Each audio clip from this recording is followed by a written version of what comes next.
नमस्कार, मैं हूं ताराचंद नागर और आप देख रहे हैं गंगाजल न्यूज। विधानसभा चुनाव को लेकर आज निर्वाचन विभाग ने नामांकन पत्रों की जांच की और जांच में सभी 16 उम्मीदवारों के नामांकन सही पाए गए, अर्थात जांच में कोई नामांकन फार्म कैंसिल नहीं हुआ।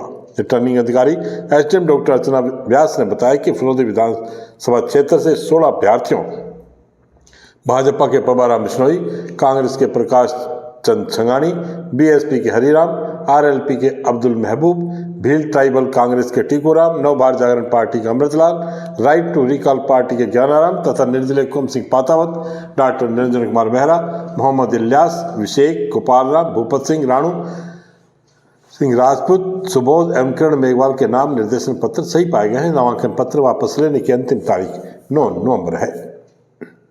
दरअसल खेल अब नाम वापसी पर ही टिका है। फलोदी विधानसभा क्षेत्र से 2 प्रभावशाली निर्दलीय उम्मीदवार खड़े हैं जो कांग्रेस प्रत्याशी का हिसाब किताब बिगाड़ सकते हैं। कांग्रेस से बगावत कर निर्दलीय उम्मीदवार के रूप में चुनाव लड़ रहे वरिष्ठ नेता कुम सिंह पातावत खड़े रहे तो कांग्रेसी उम्मीदवार की जीत पर संशय के बादल छाए रहेंगे। इसी प्रकार निर्दलीय उम्मीदवार डॉक्टर निरंजन मेहरा ने भी कांग्रेस खेमे में हलचल मचा रखी है। सुनने में आया कि उन्हें मनाने और नाम वापस लेने के लिए मनाने के प्रयास किए जा रहे हैं। डॉक्टर मेहरा वोट बैंक अनुसूचित जाति के अलावा सामान्य मतदाता भी हैं जिनमें उनका अच्छा प्रभाव है। ये लोग उनके अच्छे मित्र संबंध भी हैं। शहरी क्षेत्र में डॉक्टर मेहरा और पातावत जितने वोट काटेंगे उसका असर कांग्रेस की जीत हार में सेंध लगाएंगे। 9 नवंबर के बाद पता चलेगा कि मैदान में विधानसभा चुनाव में कौन कौन उम्मीदवार है और तस्वीर का रुख कैसा होगा। अब बात करते हैं अन्य समाचारों की। पश्चिमोत्तर राजस्थान के मुंबई प्रवासियों की अग्रणीय संस्था मरु भारती सेवा संघ के मुंबई में आयोजित दीपावली स्नेह सम्मेलन में फलोदी प्रवासी भामाशाह हेमचंद गुचिया को पुष्करणा रत्न से सम्मानित किया गया। उनका यह सम्मान समाज में की गई सेवाओं को बहुमान देते हुए दिया गया है। मुख्य अतिथि समाजसेवी रामदयाल बोहरा, गोपाल टरू तथा रंजना थानवी जयपुर थी। कार्यक्रम में संस्था के उपाध्यक्ष द्वारा एक वैवाहिक ऐप का भी उद्घाटन कर समाज को समर्पित किया गया।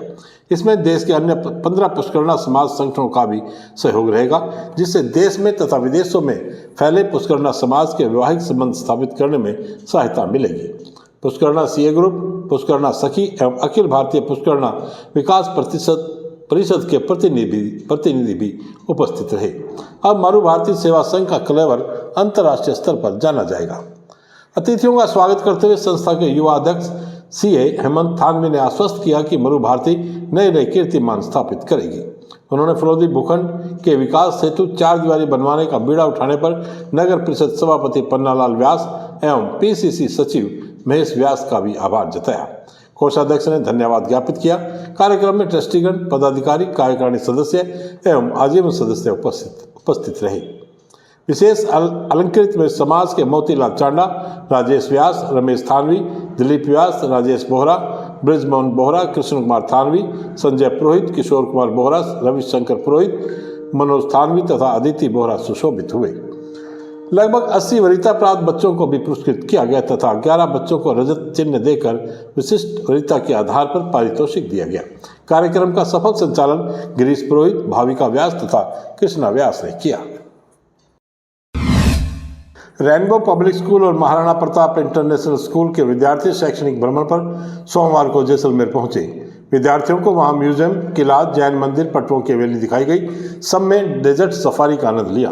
प्रिंसिपल भावना व्यास ने बच्चों से भरी बसों की पूजा कर रवाना किया। निदेशक नीरज कंवर ने कहा कि शैक्षणिक भ्रमण विद्यार्थियों के व्यक्तित्व के विकास के लिए बहुत महत्वपूर्ण है। भ्रमण विद्यार्थियों को अपने और दूसरों के अनुभव से सीखने का एक अच्छा अवसर देते हैं। भूगोल, अर्थशास्त्र, राजनीति विज्ञान, हिंदी, केमिस्ट्री विभाग समय समय पर विद्यार्थियों को राजस्थान एवं देश के विभिन्न शैक्षणिक स्थल पर ले जाते हैं। नगर परिषद के सभापति पन्नालाल व्यास ने आज सुबह 6 बजे सफाई कार्य, रैन बसेरा, इंदिरा रसोई तथा मुख्य सड़कों की साफ सफाई का आकस्मिक निरीक्षण किया। व्यास ने सफाई कर्मचारी को निर्देश दिए कि दीपावली पर शहरवासियों को सफाई में किसी प्रकार की कमी नजर नहीं आनी चाहिए। गंदे पानी की निकासी सुचारू रहे, इसके लिए नाले में सफाई को सर्वोच्च प्राथमिकता दें। इस अवसर पर परिषद के सफाई विभाग से जुड़े कार्मिक सुरेश थानवी, सहायक सफाई प्रभारी झूमरलाल, शिव कुमार थानवी, जमादार मनोहर, मनु बारासा, मुकेश सरोटे, विनोद बारासा व रमेश बारासा आदि उपस्थित थे।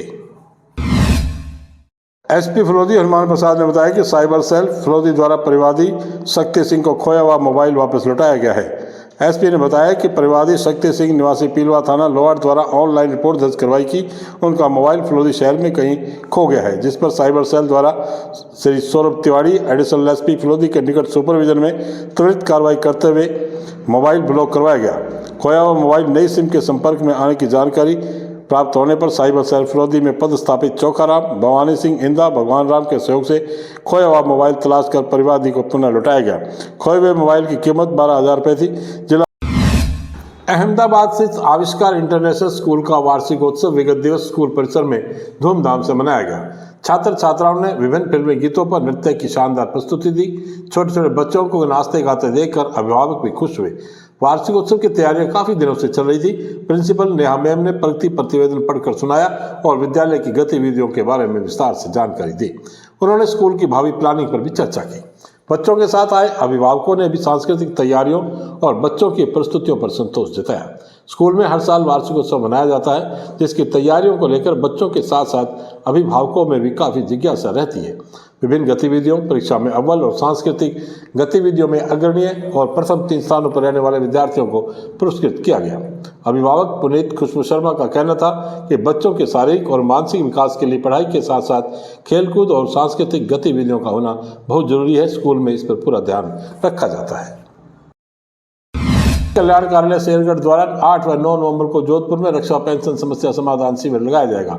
जिला सैनिक कल्याण अधिकारी ने बताया कि शिविर में service pension, disability pension, family pension से संबंधित समस्याओं के साथ साथ सरपस से जुड़ी समस्याओं का भी समाधान किया जाएगा। शिविर में पीसीडीए का स्टाफ, सरपस का स्टाफ, रिकॉर्ड कार्यालयों के प्रतिनिधि, बैंकों के प्रतिनिधि एवं सेना के अधिकारी समस्याओं को सुनेंगे।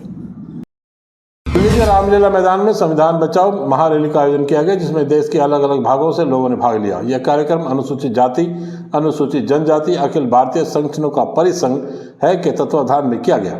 यह संगठन सामाजिक सरोकार, कर्मचारियों एवं मजदूर के हितों को लेकर आवाज बुलंद करता है। कार्यक्रम में बहुजन, दलित, मुस्लिम, किसान और कर्मचारियों ने बढ़ चढ़कर भाग लिया। कार्यक्रम को संबोधित करते हुए डॉक्टर उदित राज, पूर्व सांसद एवं राष्ट्रीय अध्यक्ष ऑल इंडिया परिसंघ, डॉक्टर ओम सुधा, राष्ट्रीय महासचिव, सलीम शेख, जनाब मसूर अली, शाहिद खान, महेंद्र नागौरी, प्रदेश अध्यक्ष राजस्थान, वल्लभ लखेसरी, प्रदेश महासचिव राजस्थान, भंते वैभव, किसान नेताओं, सामाजिक कार्यकर्ताओं और कर्मचारियों ने विभिन्न मुद्दों पर बात रखी। राजस्थान से श्रीमती शांति चौहान, महासचिव महिला विंग, श्रीमती नमिता, प्रदेश अध्यक्ष महिला विंग, नेमीचंद आर्य, बाबूलाल नायक, मदन बागरा पिपाड़, चेतन राम बेट, विश्राम मीणा, विनय सामरिया, सुरेश मेघवाल, जिलाध्यक्ष फलोदी, राजेश गुजराती, जिलाध्यक्ष जोधपुर, दुर्गाराम बिरट, जवाहर सोनेल, गोपाल देवड़ा, फलोदी सहित प्रदेश के अलग अलग जिलों से लोगों ने भाग लिया। इसमें संविधान और आरक्षण को लेकर आरक्षण को संरक्षण, निजीकरण का अंत एवं निजीकरण में आरक्षण, उच्चतम न्यायालय आरक्षण, लेटर एंट्री का विरोध, पुरानी पेंशन लागू करने की मांग, नई संसद भवन का नाम डॉक्टर BR अम्बेडकर के नाम पर रखने, जातिगत जनगणना, दलित उत्पीड़न पर फांसी की सजा आदि मुद्दों पर वक्ताओं ने बात रखी। दिल्ली के मुख्य मार्गों पर अम्बेडकर, ज्योतिबा फूले, सावित्रीबाई, रमा देवी पेरियार, बिरसा मुंडा, अब्दुल कलाम के पोस्टर बैनर नजर आ रहे थे। भारत विकास परिषद शाखा ओसिया एवं विष्णु हॉस्पिटल ओसिया के संयुक्त तत्वावधान में 10 नवंबर को आयोजित होने वाले स्वैच्छिक रक्तदान शिविर के पोस्टर का विमोचन आज किया गया। आयोजन समिति ने बताया कि शिविर का आयोजन 10 नवंबर शुक्रवार को किया जा रहा है, जिसमें रक्तदाताओं को हेलमेट प्रोत्साहन हेतु उपलब्ध करवाया जाएगा।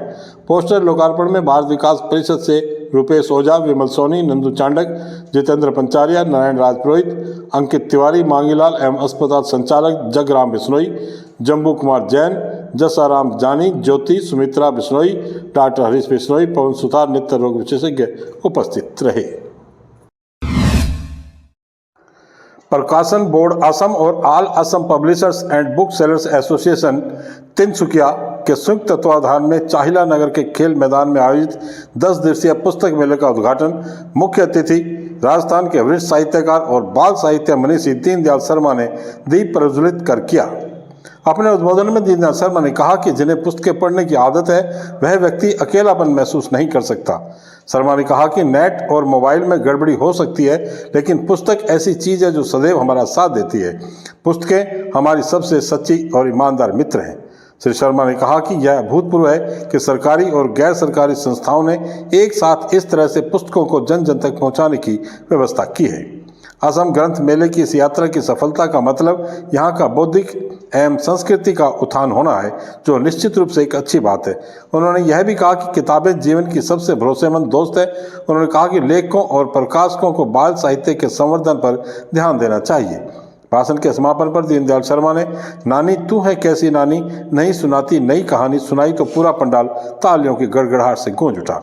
इस अवसर पर दीनदयाल शर्मा, सात प्रकाशन बोर्ड असम के उपाध्यक्ष डॉक्टर सुमांता छलिया, तिनसुकिया के जिला आयुक्त स्वप्निल पाल, सचिव प्रमोद कालिता तथा प्रकाशन एंड बुक सेलर एसोसिएशन के सचिव धीरज गोस्वामी मंचासीन थे। दीप प्रज्वलित करने से पूर्व मंचासीन अतिथियों का असम का अंग वस्त्र अर्पित करके सम्मानित किया। ग्रंथ मेले में असम प्रकाशन परिषद के साथ साथ राज्य के प्रमुख पुस्तक प्रकाशकों के अलावा दिल्ली, कोलकाता से आने वाले प्रकाशन समूह के लगभग 4 दर्जन बुक स्टॉल लगाई गई। उद्घाटन समारोह के समापन पर प्रकाशन बोर्ड के सचिव प्रमोद कालिता ने सभी अतिथियों का आभार जताया। समारोह का सफल संचालन प्रबोध दास ने किया। आज बस इतने ही समाचार, कल फिर आपसे मुलाकात होगी। तब तक के लिए मुझे दे आज्ञा। धन्यवाद। शुभ रात्रि।